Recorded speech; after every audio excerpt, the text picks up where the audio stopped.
Hello and welcome back everyone. સ્વાગત છે આપ સર્વેનું પ્રિપેરેશન વિથ જુનિયર ટેસ્ટના ડિજિટલ પ્લેટફોર્મ પર. આજે આપણે વાત કરવાના છે કરંટ અફેરના મોસ્ટ ટાઈમ એવા પ્રશ્નોની. અને આપ અમારી ચેનલ પર પ્રથમવાર આવો તો ચેનલને સબસ્ક્રાઇબ કરવાનું ભૂલતા નહીં. સાથે સાથે બેલ આઇકન પર પ્રેસ કરી દેજો જેથી આવનારા તમામ વિડીયોની અપડેટ આપ સુધી પહોંચતી રહે. અને હજુ સુધી તમે અમારી ટેલિગ્રામ ચેનલ તેમજ વોટ્સઅપ ચેનલ જોઈન ના કરી હોય તો નીચે ડિસ્ક્રિપ્શન બોક્સમાં તેની લિંક આપેલી છે, તો ત્યાં જઈને તમે જોઈન કરી શકો છો. તો શરૂ કરીએ કરંટ અફેરના મોસ્ટ ટાઈમ એવા પ્રશ્ન. પ્રશ્ન નંબર 1. હાલમાં નીચેનામાંથી ગુજરાતના કયા શહેરથી દેશના પ્રથમ ઓનલાઈન સ્માર્ટ પાર્કિંગ પ્રોજેક્ટની શરૂઆત કરવામાં આવી છે? તો આપણો સાચો જવાબ છે ઓપ્શન ડી, અમદાવાદ. પ્રશ્ન નંબર 2. 1 માર્ચ 2024 થી 3 દિવસીય આંતરરાષ્ટ્રીય ગીતા મહોત્સવ આયોજન ક્યાં થશે? તો આપણો સાચો જવાબ છે ઓપ્શન ડી, કોલંબો, શ્રીલંકા. પ્રશ્ન નંબર 3. તાજેતરમાં પાકિસ્તાનના નવા પ્રધાનમંત્રી કોણ બન્યું છે? તો આપણો સાચો જવાબ છે ઓપ્શન બી, શાહબાઝ શરીફ. પ્રશ્ન નંબર 4. તાજેતરમાં ભારત અને કયા દેશે 2023 સુધીમાં તેનો દ્વિપક્ષીય વ્યાપાર 2 ગણો કરવાની જાહેરાત કરી છે?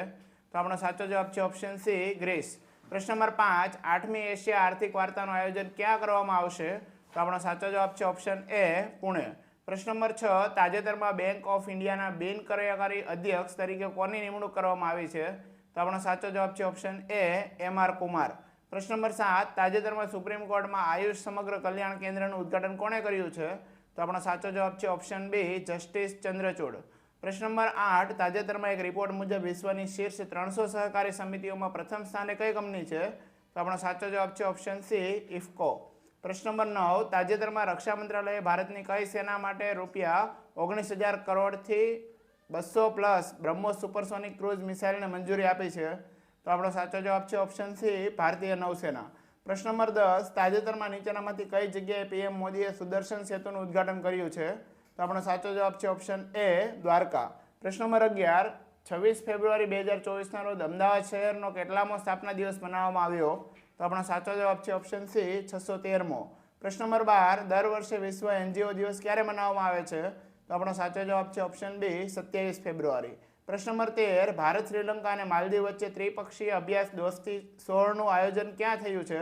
તો આપણો સાચો જવાબ છે ઓપ્શન બી, માલદીવ.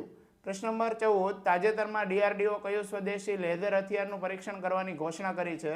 તો આપણો સાચો જવાબ છે ઓપ્શન સી, દુર્ગા 2. પ્રશ્ન નંબર 15. તાજેતરમાં કયા દેશની ચંદ્ર પર જનાર પ્રથમ પ્રાઇવેટ કંપનીએ ચંદ્ર પર કોમર્શિયલ અંતરિક્ષ યાન ઉતારી ઇતિહાસ રચ્યો છે? તો આપણો સાચો જવાબ છે ઓપ્શન ડી, અમેરિકા.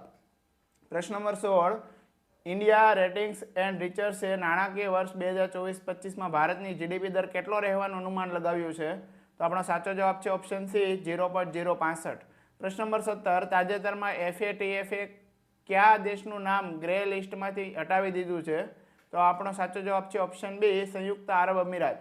પ્રશ્ન નંબર 18. તાજેતરમાં નીચેનામાંથી વર્ષ 2023 માટે મહારાષ્ટ્ર ભૂષણ પુરસ્કાર કોને આપવામાં આવ્યો છે? તો આપણો સાચો જવાબ છે ઓપ્શન એ, અશોક સરાફ. પ્રશ્ન નંબર 19. તાજેતરમાં મહારાષ્ટ્રના સીએમએ વર્ષ 2023 માટે ગણ સમ્રાજ્ઞી લતા મંગેશકર પુરસ્કારથી કોને સન્માનિત કરવામાં આવ્યા છે? તો આપણો સાચો જવાબ છે ઓપ્શન એ, સુરેશ વાડકર. પ્રશ્ન નંબર 20. તાજેતરમાં મનોહર જોશીનું નિધન થયું તે કોણ હતા? તો આપણો સાચો જવાબ છે ઓપ્શન સી, પૂર્વ લોકસભાના અધ્યક્ષ. જો મિત્રો વિડીયો પસંદ આવ્યો હોય તો લાઇક, શેર અને સબસ્ક્રાઇબ કરવાનું ના ભૂલતા. ફરીથી મળીશું આવા જ વિડીયો સાથે. ત્યાં સુધી જય હિન્દ, વંદે માતરમ.